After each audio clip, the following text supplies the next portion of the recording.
अस्सलामुअलैकुम दोस्तों, तो कैसे हैं आप सब। उम्मीद करता हूँ खैरियत से होंगे। आप मेरे चैनल पे एक दफ़ा फिर खुशामदीद करता हूँ। आज का जो बेसिक ट्यूटोरियल है एडोब इलस्ट्रेटर वो है। आज मैं आपको सिखाऊंगा कि बिज़नेस कार्ड कैसे क्रिएट करते हैं। तो आप बिल्कुल इन सिंपल टूल को यूज़ करते हुए एक प्रोफेशनल किस्म का बिज़नेस कार्ड भी क्रिएट कर सकते हैं। तो चलिए चलते हैं आज अपने टॉपिक की तरफ। सबसे पहले आपने ओपन करना है एडोब इलस्ट्रेटर, जो कि मेरे पास पहले ही ओपन है। आप इसको ओपन कर लें और कीबोर्ड से शॉर्टकट कंट्रोल एन दबाएंगे तो ये फ़ाइल आपके पास ओपन हो जाएगी, जैसा कि आपके सामने भी शो हो रही है। तो नेम बार में आप जिस कंपनी के लिए बना रहे हैं उसका नाम लिख दें, या कोई बिज़नेस, मैं अब बिज़नेस कार्ड बना रहा हूँ तो मैं इसको बिज़नेस कार्ड का नाम दूँगा। नाम दिया। नंबर ऑफ आर्टबोर्ड नीचे होता है, ये 1 रखें 2 रखें। ये बिज़नेस कार्ड के लिए हमेशा 2 ही होते हैं, तो मैं फ़िलहाल 1 ही रखूँगा, क्योंकि 2 इसलिए होते हैं कि एक पे आपका लोगो हो जाता है, फ्रंट साइड होती है और एक बैक साइड भी होती है, 2 साइडें मस्ट होती हैं। तो आप जब भी किसी कंपनी के लिए कोई बिज़नेस कार्ड वगैरह बनाएं तो आप हमेशा 2 आर्टबोर्ड सेट करें। तो उसके बाद आ जाता है यूनिट यूनिट हमेशा बिज़नेस कार्ड के लिए इंचज़ ही होता है, तो मेरा ऑलरेडी सेट है तो ये इंचज़ है। और विड्थ हाइट आपने 3.5 विड्थ रखनी है और हाइट जो है वो 2 इंचज़ रखनी है। ये सब सेटिंग करके आपने कीबोर्ड से इंटर दबाना है और ये आपके पास एक आर्टबोर्ड बना हुआ आ जाएगा बिज़नेस कार्ड के साइज़ का। आप इस पर आप डिज़ाइनिंग शुरू कर सकते हैं। और आप ये जैसे ही आपके सामने है रेक्टेंगल टूल है, राउंडेड रेक्टेंगल है और एलिप्स टूल है, पॉलीगॉन टूल है, स्टार टूल है। आपने रेक्टेंगल टूल सेलेक्ट करना है। रेक्टेंगल टूल सेलेक्ट करके आपने जैसे ही आप यहाँ पे माउस से आप लेफ़्ट क्लिक करेंगे तो विड्थ और हाइट इसकी आ जाएगी। तो आपने जो पहले आर्टबोर्ड पे विड्थ और हाइट सेट की है सेम वही आप करेंगे यहाँ पे भी। वहाँ पे मैंने की थी 3.5, यहाँ पे भी मैं 3.5 करूँगा और इसकी हाइट जो थी वो 2 थी, तो मैं यहाँ पे भी 2 करूँगा। इंटर। ये देखें आपके पास एक सेम साइज़ की आर्टबोर्ड की बनी हुई आपके पास एक शेप आ जाएगी। आप उसको आर्टबोर्ड पे उसी हिसाब से सिलेक्ट कर लें।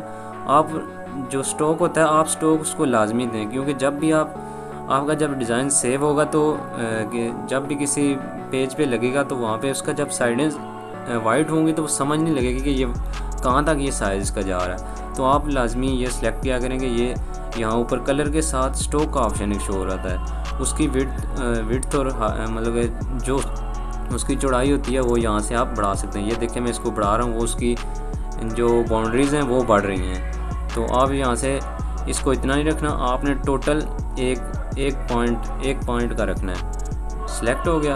अब इसको आप कर दें कंट्रोल, कीबोर्ड से कंट्रोल 2 दबाएंगे तो ये लॉक हो जाएगी। ये उस सूरत में आप जब कोई डिज़ाइन क्रिएट कर रहे हूँ तो आपको कोई परेशानी नहीं होगी कि इसको कि डिज़ाइन हमारा इधर का उधर चला गया, आपने जो आर्टबोर्ड सेलेक्ट किया वो हिल गया।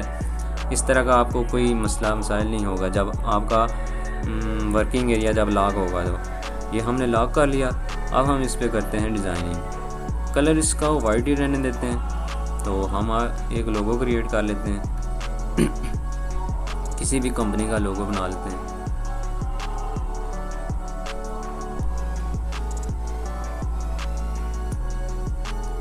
जैसा कि ये मैंने भी एक शेप बनाई, बाकी ये मैं आपको समझाने के लिए बना रहा हूँ। बाकी जो आपको कंपनी प्रोवाइड करेगी, जिस नाम से वो कंपनी होगी, आपने उसी हिसाब से उसको लोगो क्रिएट करके देना है। मैं इसका ज़रा साइज़ छोटा कर लेता हूँ, साइज़ का और छोटा कर लें, बिल्कुल माइनर कर लेते हैं। ये हो गया, एक और शेप आ गई।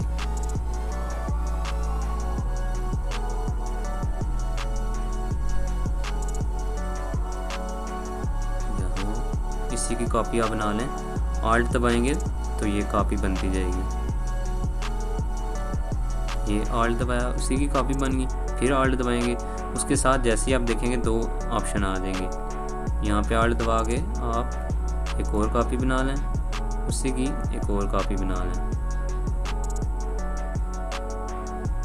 मैं ऑल्ट दबा के ये सारा वर्किंग कर रहा हूँ। आप देखें आपके पास एक सिंपल ही सही लेकिन एक अच्छे किस्म के लोगो आपके पास बन गया है। तो आप इसको स्ट्रोक दे दें या इसको कलर फिल कर दें। अब मैं कलर फिल कर देता हूँ और इसका लोगो का जो है ना वो स्ट्रोक में ख़त्म कर देता हूँ।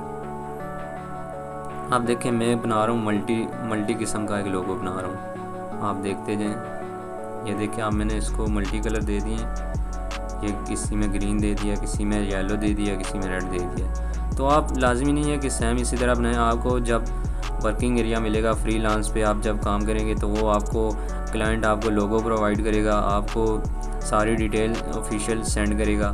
आपने फिर उस हिसाब से जो है डिज़ाइनिंग करनी है और उस हिसाब से उसकी सेटिंग भी करनी है। मैं सिर्फ बेसिक आपको समझाने के लिए बना रहा हूँ, बाकी आपको क्लाइंट की रिक्वायरमेंट के मुताबिक ही सारा बनाना पड़ेगा। मैं इसके कोने ज़रा थोड़े जोड़ देता हूँ।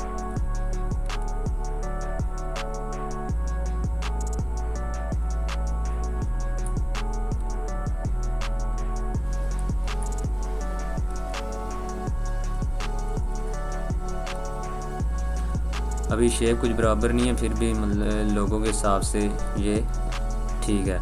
और आप इसको आप ग्रुप कर दें। ग्रुप के लिए शॉर्टकट की जो है कीबोर्ड की Ctrl+G है, वैसे आप राइट क्लिक करेंगे तो ये आपके पास आ जाएगा ग्रुप का ऑप्शन।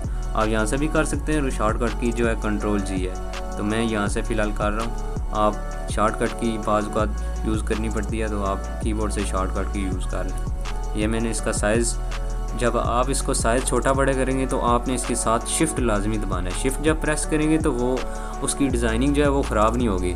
जितना आपने जो शेप बनाई होगी वो उसी टाइप में रहेगी। अगर आप शिफ्ट नहीं दबाएंगे तो उसकी जो शेप है वो अजीबोगरीब, कोई राइट वाली शेप जो है वो उसकी जो डिज़ाइनिंग है वो अलग हो जाएगी, कोई उसकी किस तरह की हो जाएगी। आपने शिफ्ट लाजमी प्रेस करना है। मैं अब शिफ्ट प्रेस कर रहा हूँ तो वो जिस तरह प्रॉपर साइज़ है उसी तरह वो बन रहा है। तो अब इसको मैं यहाँ पे टॉप पे ले आता हूँ। मैं इसका अब नाम दे देता हूँ।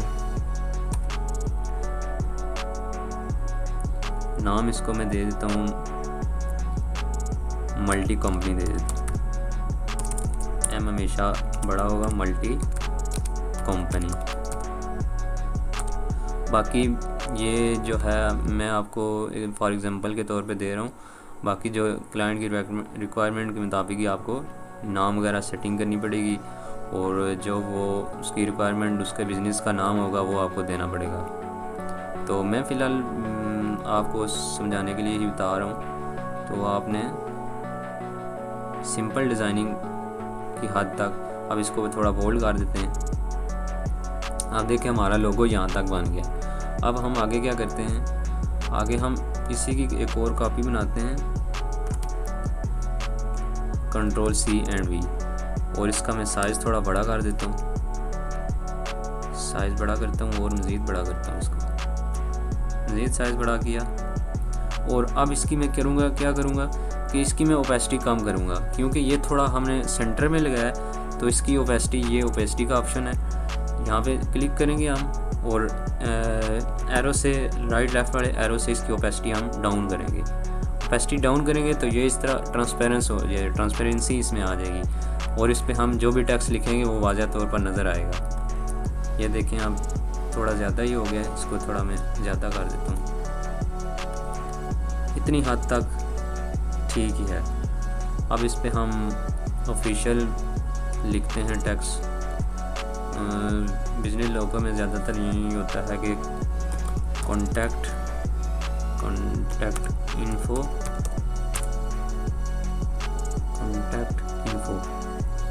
थोड़ा साइज़ बढ़ाते हैं इसका क्योंकि ये टॉप पे होता है।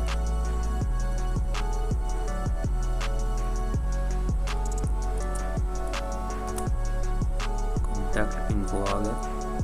अब इसको मैं यहाँ पे रखता हूँ और इसको मैं अंडरलाइन भी कर देता हूँ। शिफ्ट बाकी लाइन टूल से मैं इसको अंडरलाइन कर रहा हूँ।